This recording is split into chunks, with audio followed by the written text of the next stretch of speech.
Good morning বন্ধুরা, কেমন আছো তোমরা সবাই? আশা করছি সবাই খুব ভালো আছো, আমরাও খুব ভালো আছি। তো চলে এসেছি একটা নতুন ব্লগ নিয়ে। তো সকাল সকাল ভিডিওটা আরম্ভ করতে পারিনি, কারণ ল্যাব খেতে খেতে আজকে প্রায় সকাল 9টা বেজে গেছিলো। আর সকাল 9টার সময় আমার একটা ফ্রেন্ড জানায় যে ও আসবে আজকে। তোমরা তাকে চেনো, কারণ তোমরা যারা আমার ব্লগ আগের থেকে দেখো, আমার কলেজের ব্লগগুলো যারা দেখেছো তারা জানো যে আমার একটা ফ্রেন্ড ছিল রূপমণি বলে। তো ও আজকে আসবে স্বর্ণাকে দেখতে। তো যেহেতু ও জানে যে আমি কিছুদিনই থাকবো, কিছুদিনের জন্য এসেছি, তো ও ভাবলো এখনই এসে দেখে যাবে। তো আমি ওকে জানিয়েছিলাম যে আমি কদিন থাকবো। তো এখন বাজে 11:30। আমি স্নান টান করে পুজো দিয়ে নিয়েছি, এখনও কিছু খাইনি। মামামকে সকালবেলা মা ফ্রেশ করিয়ে দিয়েছে, এখন আবারও ঘুমিয়ে পড়েছে। মা এখন রান্না বান্না করছে, দিদির আমার স্নান হয়ে গেছে। কালকে সবারই শরীরটা একটু খারাপ খারাপ লাগছিল, মানে এত মানে কেমন মানে সবার যে এমন লাগছিল মন খারাপ টাইপের একটা ওয়েদার হয়ে যায় না, সেরকম। মানে কিছুই হয়নি অথচ কিছুই ভালো লাগছে না, সেরকম টাইপের আর কি। তো ওই জন্য কালকে রাত্রিবেলা তাড়াতাড়ি ঘুমও আসছিল না, অনেকটাই লেট হয়ে গেছিলো ঘুমোতে ঘুমোতে। তো চলো তোমরা ব্লগটা দেখতে থাকো, মা কি রান্নাবান্না করছে তোমাদেরকে দেখাচ্ছি, তারপর খেয়ে দিয়ে নিয়ে ব্লগটা তোমাদের সাথে এগিয়ে নিয়ে যাবো।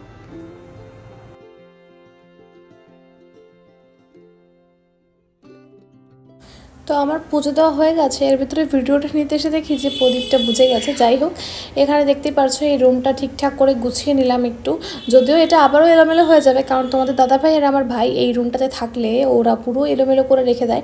তো মা এখানে রান্না করছিল মাশরুম, বেগুন ভাজা আর ডাল, আর এখানে মটর আর হচ্ছে পেঁয়াজ একটু ভেজে রেখেছিল, তো সেরকম। আর এখানে আলু ভাজা।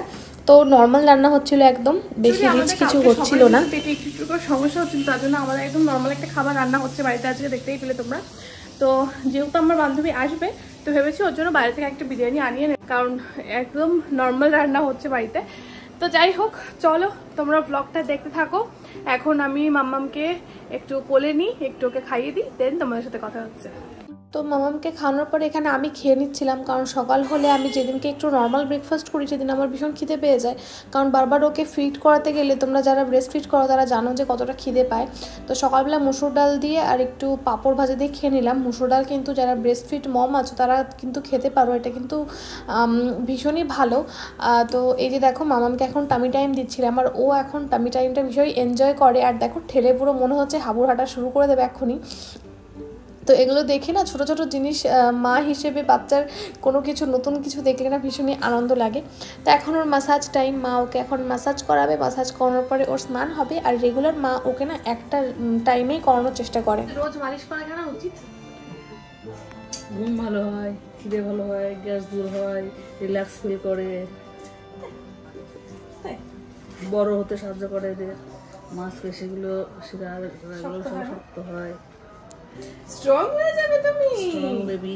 তাই ওই জন্য দিদিন তোমাকে রোজ মালিশ করে দেয়। ওর মালিশ করাটা এতটাই পছন্দ, ওর মালিশের সময় হয়ে গেলে ও না কেমন একটা কান্না করে, বলো মা। দেখো কিরকম হাসি। ওর স্নান করার কমপ্লিট, এখন মা ওকে জামা পরিয়ে দিল, আর এখন ও খেয়ে ঘুমোবে। আর এখন মোটামুটি ও 1.5 থেকে 2 ঘন্টা টানা ঘুমোবে। আর দুপুরবেলা বাচ্চাদের এরকমভাবে ঘুমোনোটাও কিন্তু ভীষণ দরকার। তো দিদি এখন পড়ছিল নেল পলিশ, পড়তে পড়তে দেখলাম আমার বান্ধবীটাও চলে এসছে। তোমার দাদাভাই একটু এগিয়ে নিয়ে এসেছিলো ওকে, কারণ ও তো এখানে চেনে না। তো ও সোনারপুরে গেছিলো লাস্ট, আমি যখন সোনারপুরে থাকতাম। তো যাই হোক, ও আসার পরে ভীষণই ভালো লাগছিলো, কারণ ওকে লাস্ট দেখেছিলাম আমার সেই এক্সামের সময়, যখন আমি কলকাতায় এসেছিলাম। স্বর্ণা তখন আমার পেটে ছিল, তখন আমি 5 মান্থ প্রেগনেন্ট, তখন দেখেছিলাম। তো সেগুলোই কথা বলছিলাম আমরা, যে সেই কবে দেখা হয়েছে। তো এটা ওটা গল্প করা করছিলাম, আমার প্রেগনেন্সি এক্সপিরিয়েন্সও শুনছিল, কি হয়েছিল, ওটিতে কি হয়েছিল, এটা ওটা। তো ফ্রেন্ডকে অনেকদিন বাদে পেলে যা হয়। তো সোনাকে কোলে নিয়ে আদর করছিল, সোনা উঠেও গেছিলো। তো বেসিক্যালি সোনা কিন্তু ওঠে না, মানে কেউ আসলে আমি দেখেছি ও ভীষণ ঘুমিয়ে থাকে। বাচ্চারা অ্যাকচুয়ালি নাকি বেশি নয়েজের মধ্যে থাকতে পছন্দ করে, কিন্তু আমরা ভাবি যে বাচ্চারা যে কান্নাকাটি করবে কিংবা জেগে যাবে, তো আমরা ভীষণ আস্তে আস্তে কথা বলি, কিন্তু না, বাচ্চা যখন পেটের মধ্যে থাকে তখনও কিন্তু ওরা বাইরের আওয়াজ শুনতে পারে, আর ওরা কিন্তু ওটাতেই কমফোর্টেবল ফিল করে। তাই যখন আমরা একদম নিস্তব্ধ হয়ে যাই, তখন ওরা কিন্তু ঠিকঠাক ফিল করে না বলে ওরা উঠে যায়। তো এই যে এখন ও অনেকটা টাইম কাটালো আমাদের সাথে, আর এখন ওর চলে যাওয়ার টাইম হয়ে গেছে। তো তোমার দাদাভাই ওকে এগিয়ে দিয়ে আসলো।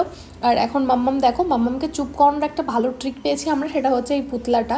আর এই পুতলাটা ওর, আমি জানি না কতদিন অবধি এই প্রিয় পুতলাটা থাকবে, কিন্তু আমি চেষ্টা করবো যে এই পুতুলটা ওর জন্য সারা জীবন যত্ন করে রেখে দেওয়ার। তোমরাই দেখো ওর মুখের হাসিটা, এই পুতুলটা দেখে ওর মুখের হাসিটা দেখে না সত্যি মনটা জুড়িয়ে যায়। আর এখন এই যে সন্ধ্যাবেলায় ঘুম থেকে উঠে তোমাদের দাদাভাই মাম্মামকে নিয়ে একটু আদর করছে। আর ও এভাবে যখন কথা বলে না সোনার সাথে, ও মানে স্বর্ণা ভীষণই মনোযোগ দিয়ে ওর বাবার কথাগুলো শোনে। ও কিন্তু ওর বাবার সাথে ভীষণ কানেক্টেড, কারণ আমি দেখেছি তন্ময় যেটুকু টাইম বাড়িতে থাকে ও সবটা টাইমেই কিন্তু স্বর্ণাকে দেওয়ার চেষ্টা করে। দেখো বুকের ওপর শুয়ে রেখেছে আর ও মাথাটা আস্তে আস্তে করে উঁচু করার চেষ্টা করছে। তো তন্ময়ের ভীষণ সাহস। ও প্রথমে বলতো কি আমি ছোট বেবি হলে কি করে কোলে নেব, কি না করব, কি করে করব। আর এখন ওর এত দুঃসাহস, ও এমন এমন জিনিস করে যেটা আমি ভাবতেই পারিনি যে ও এভাবে একটা বাচ্চাকে ট্র্যাগল করতে পারবে বা কোলে নিতে পারবে। তো আমার মাও ভীষণ ভয় পেয়ে যায় মাঝে মাঝে, কিন্তু একদিক থেকে না আমাদের ভালোও লাগে দেখে যে অ্যাজ এ বাবা ও এতটা মানে যে মেয়েকে ভালোবাসা আর টাইম দিতে চায়, এটা কিন্তু সত্যি একটা আলাদা রকম পাওয়াও বলতে পারো। তো বিকালবেলা চাটা খাওয়ার পরে আমাদের সাউথ সিটি যাওয়ার কথা ছিল একটু, কারণ অনেক দিন হয়ে গেছে গাইজ সাউথ সিটিতে যাই না, তো একটু কাজও ছিল বলতে পারো আর একটু ঘোরারও ছিল। তাই ভাবলাম যাই, কারণ এখান থেকে তো বেশিক্ষণ লাগবেও না। তো এখন এই যে আমরা রেডি হয়ে নিয়েছি, আর রেডি হওয়ার পরে প্রথমে তো মাম্মামকে রেডি করানোর কথা, তো মাম্মামকে রেডি করানোর পরে মাম্মাম করে দিয়েছিল পটি। তো পটি করার পরে কিন্তু আমাদের মনটা আরও বেশি হ্যাপি হয়ে যায়, কারণ কি বাইরে বেরোনোর পরে পটি করলে আরও বেশি প্রবলেম হয়ে যেত। তো সত্যি মা না হলে জানতে পারতাম না যে বাচ্চার পটি দেখে এত আনন্দ হয়, আর বাচ্চার পটি এত আনন্দ নিয়ে এত ভালোবাসা নিয়ে ক্লিনও করা যায়। তো এখন এই যে আমরা খাইয়ে দাইয়ে ওকে পুরো প্যাক করে নিয়ে বেরিয়ে পড়েছি। আর আমার বড় ব্যাগটা নেওয়ার একটাই কারণ আমার মাম্মামের সব জিনিসগুলো আমি সাথে নিয়ে যাই। যদিও 3-4 দিন বেরোনোর পরে ওর যেগুলো নিয়ে গেছিলাম, এক্সট্রা ডাইপার, এক্সট্রা জামা, কোনোটাই ওর প্রয়োজন হয়নি। তবে আমার মনে হয় রিস্ক না নেওয়াই ভালো, সবসময় নিয়ে যাওয়া ভালো। আর আগের দিন যেহেতু টুপি নিয়ে যায়নি পাটুলিতে, তো সেজন্য এখন রেগুলারই চেষ্টা করি বেরোলে সমস্ত জিনিসগুলোই আগে ব্যাগে ক্যারি করার ওর জন্য। কারণ আমাদের কোনো কিছু প্রয়োজন হলে আমরা সেটাকে ম্যানেজ করে নিতে পারবো, কিন্তু একটা বাচ্চার জন্য তো ম্যানেজ করা সম্ভব না, আর নতুন করে কিছু সাথে সাথে কিনে নিয়ে তাকে ইউজ করানোও সম্ভব না। তো ব্যাগটা এতটা ভারী হয়ে গেছিলো যে তোমার দাদাভাইকেই ধরতে দিয়ে দিলাম, কারণ আমি ধরতেই পারছিলাম না। আর আজকে আমার এত ভালো লাগছিল, কারণ সোনার চোখ দেখে আর ওর মুখের খুশি দেখে আমার মনের মধ্যে একটা আলাদা আনন্দ লাগছিলো। ও চারিদিকে এত তাকাচ্ছিল, আসলে বাচ্চাদের চোখে প্রথমে তো ওরা ব্ল্যাক অ্যান্ড হোয়াইট দেখে, আর যখন থেকে ওরা দেখা আরম্ভ করে তখন ওরা কিন্তু চারিদিকে খুব সুন্দরভাবে ঘুরে ঘুরে তাকায়, আর আলোটাকে ওরা ভীষণ ফোকাস করে। তো আলো দেখে ও চারিদিকে দেখছিল। আর এখানে ওর জন্য জামা চুজ করছিলাম, কারণ একটা বৌদি ওরকে দেখে ওকে টাকা দিয়েছিল, তো বলেছিল ওর জন্য কিছু কিনে নিতে। তো ওর টাকাটা কেনই বা এমনি রেখে দেবো, আর এমনি রেখে দিলে খরচা হয়ে যাবে, তাই জন্য ভাবলাম যে ওর জন্য ড্রেস কিনে নিই। তো এখানে দেখছিলাম যে কী নেওয়া যায়, কিন্তু কি বলো তো বাচ্চাদের সেকশনে গেলে কি নেওয়া যায় আর কি, মনে তো হয় যে সবই তুলে নিই, কিন্তু সেটা তো সম্ভব নয়, আর সারা জীবনই কিনতে হবে। তো এখন আমি কয়েকটা চুজ করেছি, তোমাদের দাদাভাই কিছু একটা চুজ করেছে, তো কী কী নিয়েছে সেটা তোমাদের বাড়িতে গিয়ে দেখাবো। তাছাড়া এখানে দেখছিলাম কিছু জিনিস, মাও দেখছিল, দিদিও দেখছিল। তো মাকে নিয়ে গেলে দেখো যেটা হয়, মা বলছে তোরা দেখ না, আমি তো মামামকে নিয়ে রয়েছি, টেনশন করতে হবে না। তো ওকে নিয়ে কোথাও বেরোলে না কোনো টেনশন থাকে না, ওকে নিয়ে বাইরে যে এখানে ফিডিং রুম ছিল, খাইয়ে দিয়েছি 2বার, ওকে নিয়ে আর কোনো টেনশন নেই। কিন্তু যখন বাড়িতে রেখে ওকে কোথাও যাই, তখন মনটা যেন বাড়িতেই পড়ে থাকে, টেনশন থাকে কখন কেঁদে দেবে, কখন পটি করে দেবে, খিদে পেয়ে যাবে, বাড়িতে পৌঁছাতে পারবো কিনা টাইমিংয়ে, এগুলো একটা টেনশন হয়ে যায়, যেগুলো আগে হতো না। মাইন্ড ফ্রি নিয়ে আগে তো এদিক ওদিক ঘুরে বেড়াতাম স্বর্ণা যখন ছিল না, আর এখন স্বর্ণা যখন হয়েছে ওকে বাড়িতে রেখে আসলে শুধু যেই কাজটা নিয়ে বেরোয় সেটাই আগে তাড়াহুড়ো করে করার চেষ্টা করি। তো এই যে এখানে একটু জারাতে ঢুকেছিলাম, তো জারাতে তো ভীষণই সুন্দর কালেকশন তোমরা জানো, কিন্তু জারার ড্রেস পরার মতন ফিগার এখন আমার আর নেই, তাই আমি চলে এসেছি বাইরে। যদিও ওখানে সব রকম ফিগারেরই ড্রেস পাওয়া যায়, কিন্তু ক্যারি করাটার একটা ব্যাপার থাকে, তো এখন আমার কিছু কেনারও ছিল না। তো এখানে মিনিশোতেও ঢুকলাম, কারণ মিনিশোতে এত কিউট কিউট জিনিস পাওয়া যায় তা বলার নয়। তা আমি একটা পারফিউম আমার ভীষণ পছন্দের মিনিশোর, তো মিনিশোতে সেখানে গিয়ে দেখলাম যে ছিল না পারফিউমটা, তো তাই জন্য চলেও এসেছিলাম। তো এখানে কিছু কিছু জিনিস দেখছিলাম, যে ঢুকেছি যখন কিছু জিনিস একটু দেখি, তো সেরকম একটা পছন্দ হলো না। আর এখানে সফটওয়্যার প্রাইস ভীষণই হাই রেঞ্জে, তো ওখান থেকে সফটওয়্যারও নিয়ে নিই। আর ব্রাশ দেখছিলাম বাচ্চাদের, তো মাম্মামের তো এখনও দাঁত ওঠেনি, তো কি ব্রাশ নেব। আসলে কাঁচরাপাড়ায় না খুব সুন্দর সফটওয়্যার একটা দোকান আছে, ওখানে রিজনেবল প্রাইসে খুব সুন্দর সফটওয়্যার পাওয়া যায়, যেটা মাম্মামের যে পুতুলটা আছে ওটা ওখান থেকেই নেওয়া। তো এই যে এখানে আমার দুটো জামার প্রয়োজন ছিল সামনে বাটনওয়ালা, তো ওখানে আমি একটা নিতে চেয়েছিলাম, কিন্তু তোমার দাদাভাই বলো না দুটো নিয়ে নাও। তো প্রথমে একটা কর্ড সেট পরেছিলাম স্কাই কালার, ওটা খুব সুন্দর ছিল, কিন্তু বেবিকে নিয়ে কোথাও ট্রাভেল করলে না একটু কমফোর্টেবল ড্রেস প্রয়োজন, স্টাইলিশ ড্রেস পরার এখন আমার সময় না, মাম্মাম একটু বড় হোক তখন আবার পরতে পারবো স্টাইলিশ ড্রেস, তাই জন্য ভাবলাম যে না ওটা নেবো না। কিন্তু তোমার দাদাভাই বলছিল এখন নিয়ে নাও, বেশ সুন্দর লাগছে তোমার উপর, কিন্তু আমি ওটা নিইনি। তো কী শপিং করেছি না করেছি তোমাদের বাড়িতে দেখাবো। আর এখান থেকে নিলাম একটা চকলেট, ফ্যাভেলের চকলেট কিন্তু ভালোই খেতে, সবসময় ডার্ক চকলেট বা ডেরি মিল্ক শেক বা ফেরো রোচার এগুলো খেতে ভালো লাগে না, তো এইটা আজকে নিলাম, বেশ ভালোই লাগলো খেতে। আর এখানে আমরা ওয়েট করছিলাম, কারণ বিলিং কাউন্টারে তন্ময় বিলিং করছিল, আর অনেকটা সময় হাঁটার পরে পাততলাটা ব্যথা হয়ে গেছে, কারণ সি সেকশনে পরে তো এতটা হাঁটা চলাটা আমার প্রথমে হয়নি কখনো, তো এখন হচ্ছে, আস্তে আস্তে তো হাঁটাচলা করতেই হবে। আর এভাবে তো এখন মামামকেও পরিবেশের সাথে খাপ খাওয়াতে হবে, কারণ ঘরে বসে থাকলে তো চলবে না, কারণ ও হচ্ছে আমার মেয়ে, আর আমি তো ঘরে বসে থাকতে পারবোই না। 9 মাস অনেক কষ্টে ঘরে থেকেছি, তোমার দাদাভাই জানে সেটা। তো এখানে দেখো সাউথ সিটির সামনে কি সুন্দর ফুল দিয়ে গার্ডেন টাইপের করেছে, ওখানে আবার ফোয়ারা টাইপের করেছে ছোটো ছোটো, ভীষণ সুন্দর লাগছিল। আর এখন অনেকটা রাত হয়ে গেছে, তো আমরা এখন আর রাস্তায় কিছু খাবো না, ভেবেছি বাড়িতে নিয়ে যাব। তো এখানে প্যাক করে নিয়েছিলাম চাউমিন, আর এখানে স্ট্রিট থেকে একটু চা খেলাম, চাটা তো না খেলেই নয়, কারণ কোনো কিছু করার পরে না মাথা ধরে যায়। আর এখন চাটা আমার ভীষণ ভালো লাগছে, কারণ আমি একটা বছর চা খাইনি, ডাক্তার বারণ করেছিল প্রেগনেন্সিতে চা খেতে। তো এখানে এখন আমরা ওয়েট করছিলাম উবেরের জন্য, কারণ এখান থেকে একটুখানি তো বাস তো ওইদিকে যাবে, বাচ্চাকে নিয়ে বাসে করে যাব বা অটোতে করে যাবো, তার থেকে উবেরে চলে যায়। আর ইন ড্রাইভারে কিন্তু অনেক রিজনেবল প্রাইসে কিন্তু ওলা উবের পাওয়া যায়, তো ইন ড্রাইভার থেকে এখন বুক করি। তো এই যে আমরা এখন বেরিয়ে পড়েছি বাড়ি, যে ফ্রেশ ট্রেশ হয়ে একবার দেখো মাম্মাম এখন কত হ্যাপি, ওকে নিয়ে কোনো প্রবলেমই নেই, ও বুঝতেই পারছে না যে কোথা দিয়ে ঘুরে চলে এসছে, ওর কোনো মানে কষ্ট নেই, কিন্তু আমাদের মনে হচ্ছে পাততলাটা পুরো ব্যথা হয়ে গেছে। তো সেদিনটাতে এতটাই খারাপ লাগছিলো শরীর, যে আর তোমাদের সাথে দেখানো হয়নি যে কী কিনেছি না কিনেছি। রাত্রেবেলায় যে ডিনার করছিলাম চাউমিন, তো নেক্সট দিন ভিডিও ক্লিপটা নিলাম সকালবেলায়। তো নেক্সট দিন সকালবেলায় দেখো মাম্মাম এই পুতুলটা দেখতে দেখতেই ঘুমিয়ে পড়েছে। তো চলো এবার তোমাদের সাথে শেয়ার করবো যে কালকে কি নিয়েছি না নিয়েছি।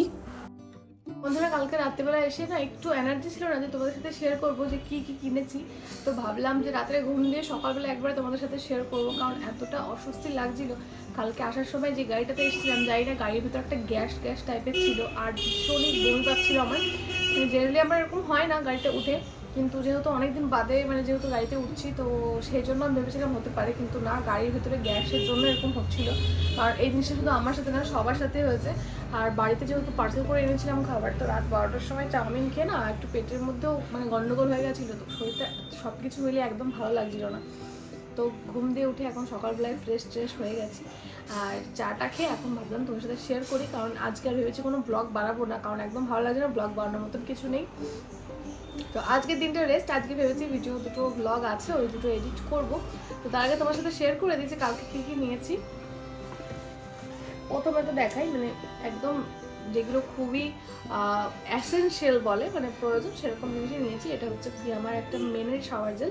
আসলে আমি যেহেতু এখানে থাকতাম না, তো একটা পেয়ার্সের জেল ছিল, তার সামান্য আছে, তো ভাবলাম যে এটা নিয়ে নিই। তো কালকে অফারও ছিল এটাতে, তো এটা নিয়ে নেওয়া হয়েছে শাওয়ার জেল। আর এখন আমি রিসেন্টলি ফিয়ামা আর ডাভ ইউজ করছি, তো ডাভ শাওয়ারটা ভীষণ ভালো লাগছে এখন ইদানিং আমার।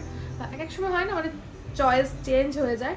আর ফিয়ামার এটা মেন নেওয়ার একটাই কারণ হচ্ছে আমার মেনের জিনিসগুলো বেশি ভালো লাগে, বিশেষ করে এই পারফিউম আর শাওয়ার জেলের ক্ষেত্রে, কারণ ফ্রেগরেন্সটা না ভীষণ স্ট্রং থাকে, যেটা খুবই সুন্দর লাগে আমার কাছে। আর একটা চকলেট নিয়েছে, এটা তো তোমরা কালকে ব্লগে দেখতেই পেয়েছো, ব্লগে দেখেছো, তো তোমার দাদাভাই নিয়েছিল। অ্যাকচুয়ালি ফার্স্টে আমি না কিন্ডার জয় একটা নতুন বক্স টাইপের বেরিয়েছে, সেটা নিয়েছিলাম, বাট ওটা প্রাইস হিসেবে ভেতরে যেই খাবারটা ছিল ভীষণই কম ছিল, তো ভাবলাম ওই টাকাতে একটা বড় চকলেট হয়ে যাবে। তো তোমার দাদাভাই বললো ওইটা না নিয়ে একটা চকলেট নাও, ওটাই বেশি ভালো হবে। তো ভাবলাম এই ফ্যামিলির চকলেটটা খুব টেস্টি, এটা নিয়ে নিই। বাট কিছুদিন আগে না একটা ভিডিও দেখেছিলাম ফেসবুকে, চকলেটের ভেতরে পোকা, তো ওইগুলো হ্যান্ডমেড, হ্যাঁ ভয় লাগে, কিন্তু কিছু কিছু চকলেটের ব্র্যান্ড আছে যেগুলোর সাথে এগুলো হওয়াটা কোনো চান্স নেই। তো প্রথমে তোমাদের দেখাবো এটা একটাই খুলছি, কারণ কি আমি আর মা দুজনেরই সেম, মা একটা জামা নিয়েছে, তো তো সেম জামাটা আমিও নিয়েছি, কারণ আমার সামনে বাটনওয়ালা ড্রেস এখন প্রয়োজন। আর যেহেতু তোমরা জানো যে প্রেগনেন্সির পরে আমার কোনোই আগের জামা ফিট হয় না, আর স্বাভাবিকভাবে আগের জামাগুলো পরাও যায় না, কারণ আগে কি বলে তো সব রকম জামা তো যেহেতু পরতাম না, এখন তো আমার একটু ফ্লেয়ার টাইপের জামা বা হচ্ছে একটু নেকটা বড় হবে সেরকম জামা, কিংবা সামনে বাটনওয়ালা জামাটা বেশি প্রয়োজন যেহেতু ও ব্রেস্ট ফিট করে, তো ওই জন্য। আর একবারে তো অনেকগুলো জামা কেনা পসিবল না, তো আমার 4-5টা আছে যে ওকে যাতে বাইরে গিয়ে ফিট করাতে পারি সেরকম ড্রেস। আর এখন তো বাইরে গেলে ওকে তো খাওয়ানোর প্রয়োজনই হয়, তো সেরকম কমফোর্টেবল জামাই পরে যাওয়া দরকার পড়ে আমার। তো ভাবলাম যে একটা জামা নিই, তো একটা জায়গায় দুটো হয়, তোমার দাদাভাই বললো যে আরেকটা নিয়ে নাও, তো আরেকটাও নিয়েছি, সেটা দেখাচ্ছি। তো এগুলো তো তোমাদের দাদাভাইয়েরই পছন্দের, আর মাও দুটো জামা চুজ করেছে, তারপর থেকে মাকেই তন্ময় বললো যে মা এটা বেশি নাও, এটা ভালো, কোয়ালিটিটাও খুব সুন্দর। দেখো পুরো ফ্রক টাইপের আর পুরো বাটন আছে, আর বাটনের জন্যই মেনলি নেওয়া, ভালো হবে। তো এটার প্রিন্টটা কালারটাও ভীষণই স্মার্ট লাগছিল, আমারটাও সেম, তাই আর দেখালাম না। পায়েলদির একটা নিয়েছে এই কোয়ার্ড সেটটা, এটা হচ্ছে যে অরেঞ্জ আর একটু জারা জারা টাইপের ফিল আছে এই ড্রেসটাতে। আমি ওরকম একটা কোয়ার্ড সেট দেখছিলাম স্কাই কালার, তোমরা হয়তো ভিডিওতে দেখেছো, কিন্তু নিলাম না, তার কারণ হচ্ছে যেহেতু এই দুটো নিয়েছি অলরেডি, তারপরে আবার একটা নেবো এখন, তাই জন্য আর ভাবলাম যে থাকা এখন দরকার নেই, এখন তো আস্তে আস্তে কলকাতাতে আসবোই, আর একটা এমন তো না যে একবারে সব কিনে নিতে হবে, আস্তে আস্তে কিনবো। আর তাছাড়াও এখন কি বলতো মানে ওয়েটটা তো কমছে, বাড়ছে না, সো এরপরে তো জামা কাপড়গুলো আমার হয়তো ফিটিংস হওয়া স্টার্টও হয়ে যাবে, কারণ প্রেগনেন্সিতে আমার ওয়েট হয়ে গেছিলো 81 আর এখন আমার 68 হয়ে গেছে। তো আস্তে আস্তে আই হোপ কমবে, যদিও ডক্টর বলেছে যে একদমই ডায়েট করবে না, ডায়েট আমি করছিও না, কারণ সেটার জন্য কিন্তু মিল্ক প্রডিউসের ওপর অনেকটা এফেক্ট পড়বে। তো আমার কাছে আমার বেবির হেলথটা বেশি ইম্পর্টেন্ট আমার ডায়েট কন্ট্রোলের থেকে, তো এই জন্য আর কি। তারপরে এই যে এটা একটা লেগিংস নিয়েছি, কারণ স্বাভাবিকভাবে ড্রেস ছোট হয়ে গেলে লেগিংসটাও ছোট হয়ে যাওয়াটাই স্বাভাবিক। তো আমার কাছে লেগিংস দুটো না তিনটে আলাদা, মানে একটা কালার্সের প্রেগনেন্সিতেই কিনেছিলাম, বল ধূসর কালারের, ওটা বগুড়া ট্রেন্ডস থেকে কিনেছিলাম, ওটাও লার্জ সাইজের, এটাও লার্জ নিয়েছি, কারণ একটু কমফোর্টেবল হলে না এখন একটু ভালো হয়, কারণ পুচকিকে যেহেতু কোলে নিয়ে থাকি, আর এখন ফিটিংস জামা পরতেও ভালো লাগে না, কারণ সব কিছু না নিজের ফিগারের ওপর ডিপেন্ড করে পরাটা। তো এই পিঙ্ক কালারের লেগিংস নিয়েছি, আর এই কুর্তিটা তোমাদের দাদাভাই পছন্দ করেছে, এটাও খুব সুন্দর, এটা সামনে বোতাম নেই, তবে এটা একটু বোতাম টাইপের পরে নেওয়া যাবে, এটা ভেবেছি পরে নেবো, দেখা যাক হয় কিনা। ভালো লাগছে এটা, স্পেশালি আমার অতটা পছন্দ ছিল না, কিন্তু একটু কাপড়টা খুব সুন্দর, আর তোমাদের দাদাভাই পছন্দ করেছে বলে নিলাম। এরপরে দেখাই মাম্মামের জামা, এগুলো বড় নিয়েছি কেন বলো তো, পছন্দ হয়েছে, তো এবার ভাবলাম যে আস্তে আস্তে তো বড়ই হবে, আর এখন যত জামা না ওর সব এখনকার সাইজে, মানে প্রচুর জামা ওর এখনকার সাইজে, মানে 1 বছর 1.5 বছর অবধি সব পরতে পারবে। তো ভাবলাম যে একটু যখন নেবো কোনো কিছু পছন্দ হবে একটু বড় বড় সাইজেরই নিই, কারণ যাতে পরে পরতে পারে, কারণ এখনের সাইজেরই নিলে এখনও কত কিছু পরবে, তাই না? আর এমনিতেও তো বাইরে অতটা বেরোয় না, আর বাড়িতে ওই ঘুরিয়ে ফিরে কয়েকটা জামাই পরানো হয়, যেগুলো আছে সেগুলোই পুরোপুরি পরানো হয় না। তো তন্ময় বললো যে একটু বড় সাইজের নাও যাতে পরে পরতে পারে, কারণ এখন তো সব পরবে নাও, তো এই জন্য নিলাম।